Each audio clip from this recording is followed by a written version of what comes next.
The Sony Ericsson Xperia X10 Mini Pro was designed to be a nice compact phone. So the idea, I would guess, is to appeal to a market such as girls and young women, because it's nice and compact, comes with a pouch, which then helps you protect it when you stick it in a handbag, so it doesn't get scratched by keys.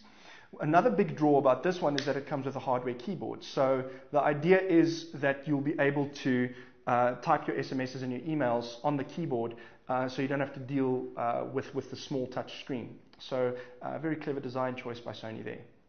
The device comes with the Android operating system by Google, and it's running a fairly old version of the operating system called it's Android version 1.6, also known as Donut. It's fairly dated, so one should keep that in mind when making the decision to buy the phone. Yes. As you would expect from any Android device, you pop in your SIM, you pop in the SD card, and you just go through a simple wizard to set it up. So definitely no surprises there. Very easy to set up, as it should be for a smartphone. The Xperia X10 Mini Pro, as an Android device, it's got all the features you would expect from an Android device. So when you first log into the phone, it wants your Google account details. That immediately links you to your Gmail account, to your Google contacts. It also, if you want to download any applications to the device, you need that account in order to access the Android market. So it's got everything you would expect from an Android device. What is different from such a compact form factor is that your average smartphone has some sort of orientation sensor, so typically provided by an accelerometer. So when you tilt it on its side, the interface changes so that you can view it like this. Now this phone's orientation sensor is linked to the keyboard. So when you slide open the keyboard, its orientation changes. When you slide it back, it changes to be back to portrait mode again. So that might be a feature that people will miss, but for the most part, it integrates quite nicely.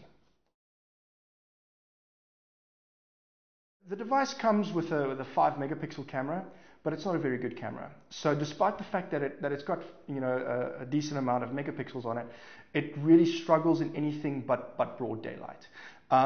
So if it's something that concerns you, taking photographs with your phone, I really can't recommend this. Other than that, it comes with the standard fare on Android. It can play audio files, so you can use it as a music player, and it also plays back video. The resolution of the screen isn't that great, so watching video on the device isn't fantastic, but it's capable of doing it nonetheless. So another thing that open source fanatics might be interested to know is that Android devices standard support the OGG audio container as well as the video container. So you don't have to use MP3 files on this device if you don't want to. Another interesting thing from Sony Ericsson is people that have used Sony Ericsson devices will know that Sony Ericsson devices come with track ID, where if you hear a song from somewhere, like on the radio, you can fire up track ID, let your device listen to that song, as it were, and it'll try and identify the track. So you're like, oh, I love that song. And then you fire up track ID, and hopefully track ID can then tell you what song you're listening to. As I said, Android is the underlying operating system on this device, and as such, you get everything that you would expect from Android. What's interesting about the way this device is put together is because of the small screen, you would typically on an Android device get a home screen with lots of widgets and that sort of thing. Now, because of the small screen, they've decided to sort of do away with that. And rather than having a menu at the bottom where you can, with 3 or 4 options that you can click, they've put the options in the 4 corners. Those are totally configurable. Then you've got the menu, which works like a standard menu, except that you scroll it sideways. Most Android devices scroll up and down. And then because you've got the home screen, you struggle with widget size.